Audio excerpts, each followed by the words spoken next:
Hoje eu vou contar para vocês uma parte muito importante da minha história, que foi o meu contato com religiões de matrizes africanas. Especificamente falando, a Umbanda. Como eu ouvi a voz de Deus audivelmente pela primeira vez e como eu me tornei cristã. Por que será que hoje eu sou cristã depois de tanta coisa que eu já vivi? Mas antes vamos deixar claro algumas coisas aqui. Eu tenho liberdade de contar a minha história. Não tô batendo na sua porta pra contar a minha história, não. Tô contando nas minhas redes sociais, esse é um perfil cristão e eu vou contar. Minha mãe sempre foi cristã e eu cresci em um lar cristão. Então sempre ouvi essa história de que existe Deus, existe os demônios. Pra mim o cristianismo não fazia muito sentido, não era o que eu tinha escolhido, então levei a vida da forma que dava na minha telha. Eu queria ser livre. Só que a minha liberdade, na verdade, hoje eu entendo que era uma escravidão. E um buraco foi levando ao outro. Até que eu cheguei assim, no finalzinho da minha vida, sabe? Já não aguentava mais. Cheguei um momento da minha vida que me vi na miséria, entupida de vícios. Assim, sabe? Não tinha nada a perder. Então eu fiz um cálculozinho na minha cabeça que fez muito sentido pra mim na época, que foi o seguinte, olha, salva eu não serei. Pro céu eu não vou mesmo. Já fiz e aconteci, não tenho o menor interesse em nada. Então, eu vou viver essa vida que da forma que eu tô vivendo, na miséria, eu vou fazer algo. Fui atrás de pessoas que se diziam da Umbanda para conseguir fazer trabalhos para prosperidade. E ali eu paguei um valor que me pediram, fiz algumas coisas que eles me pediram para fazer. Eu queria prosperidade e poder. Fiz um trabalho para essas duas coisas. O poder que eu queria era para pisar em todos aqueles que já tinham me machucado algum dia, todos aqueles que já tinham me ferido, todos aqueles que tinham falado qualquer coisa que eu não tivesse gostado. Era isso que eu queria dinheiro e poder. Pra pisar em todo mundo mesmo. Segui o protocolo que me passaram, comecei ali a me envolver mais com a religião, aprender umas coisas e tudo mais. E eles me davam prazos para que acontecessem certas coisas para que eu atingisse aquele objetivo. E o prazo não chegava nunca. Chegava um dia e falou assim, ó, deu, tá alguma coisa errada, tem alguma coisa que tá amarrando, tem alguma coisa que tá segurando.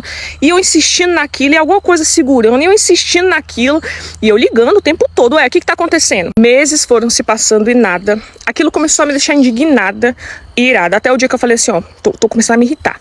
Liguei furiosa, falando assim, cadê? Eu quero meu dinheiro de volta, o que tá acontecendo? Por que não tá acontecendo nada? Não sei o que, tava muito chateada. E o que me falaram foi o seguinte, Amanda, realmente, de fato, tem alguma coisa amarrando. A gente tem feito trabalhos até pra gente descobrir o que tá acontecendo. E a gente descobriu que parece que sua mãe tá envolvida nisso. Parece que você tem uma mãe que ora por você, ela tá orando. E isso, de alguma forma, tá, tipo, amarrando. A gente não tá conseguindo dar prosseguimento. Sua mãe ora por você. Hoje eu falo isso, eu me emociono. Mas na época eu não me emocionei, não. Eu me irei. Aquilo me deixou indignada. Eu falei, o quê? Nem cristã eu sou, mas eu nem quero isso. Eu fiz uma oração e eu vou contar isso pra vocês. Em nome de Jesus, com toda a sinceridade do meu coração, falo em nome de Jesus sobre o que aconteceu na minha história. Essa é a parte mais importante da minha história, porque não é sobre mim, é sobre Ele. Eu fui pro meu quarto e eu fiz a seguinte oração pra Deus. Eu falei o seguinte, olha que Deus da minha mãe, eu não te escolhi. Eu tenho meu livre-arbítrio e com meu livre-arbítrio hoje eu ordeno que você me deixe em paz de uma vez por todas. E nunca mais me incomode novamente. Nunca mais. Me deixe em paz. Não se meta na minha vida. E foi quando eu ouvi a voz de Deus pela primeira vez, audivelmente, como vocês me escutam falando aqui com vocês. Eu sou limitada, eu sou humana, mas se eu pudesse escolher algum som parecido e eu pudesse contar pra vocês como é a voz de Deus, eu diria que se assemelha com a voz de um trovão. É uma voz que quando ele falou pra mim, eu poderia jurar que o mundo inteiro tinha ouvido. E ele me respondeu, não. Ele me respondeu, não. Depois daquele dia que eu ouvi o não de Deus, ali acabou pra mim todo aquele contato, inclusive me devolveram o dinheiro que eu tinha investido naqueles trabalhos. E eu segui minha vida da forma que eu estava levando. E meses se passaram, um buraco leva o outro, eu fui me afundando cada vez mais em tudo em que eu já estava afundada, que era drogas, vícios e tudo mais. Até que chegou um momento em que eu já não suportava mais, minha vida estava tão vazia, eu vi que eu já tinha estragado ela de todas as formas. Tudo que uma pessoa pode fazer de errado eu já tinha feito, já não valia a pena, eu já não valia nada. Até minha mãe, que tanto orou por mim, tanto chorou por mim, ela já não se importava mais, já estava saturada aquela situação, sabe? Era muito sofrimento envolvido, eu não estraguei só a minha vida, como a vida das pessoas ao meu redor. E naquele tempo, Deus puxou a venda dos meus olhos.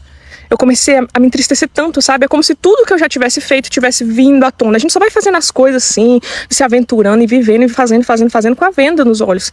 Deus puxou as vendas dos meus olhos e eu consegui ver tudo. Vendo minha vida no estado em que se encontrava, era o final dela.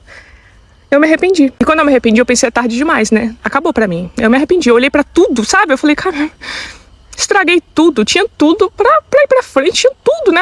Até uma mãe cristã eu tive. Eu tinha tudo e eu destruí tudo, eu me arrependi. Eu fiz uma oração, que é a oração da minha vida. Eu falei, Deus da minha mãe, nem sei se você existe, né? Mas se você existe, e se você puder me perdoar, me perdoa. Assim começou a minha caminhada cristã.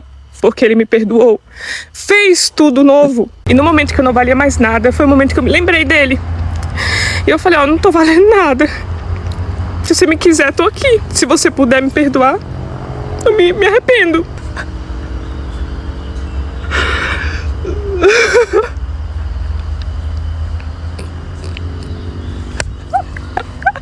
No momento que eu não valia mais nada, ele pagou o mais alto preço por mim. Um preço de sangue para que eu pudesse ser salva. Vocês entendem? Vocês entendem? Por que eu amo tanto? Por que eu quero gritar? Às vezes eu quero gritar. Jesus existe, Ele salva, Ele é um salvador. Não, o cristianismo não é uma escravidão, o mundo é uma escravidão. O cristianismo é a salvação. Em nome de Jesus, eu sou tão salva, eu sou tão amada. Você é tão amado. Ele me salvou, gente, Ele fez tudo novo. Tudo novo, até minha mente, que já era toda estragada, porque eu fui uma usuária, né? Até minha memória eu tinha perdido. Eu não conseguia terminar uma frase sem saber o que eu tava falando no começo. Até isso Ele restaurou. Ele fez tudo novo. E enquanto eu tiver vida, eu quero falar: Jesus Cristo é o Senhor.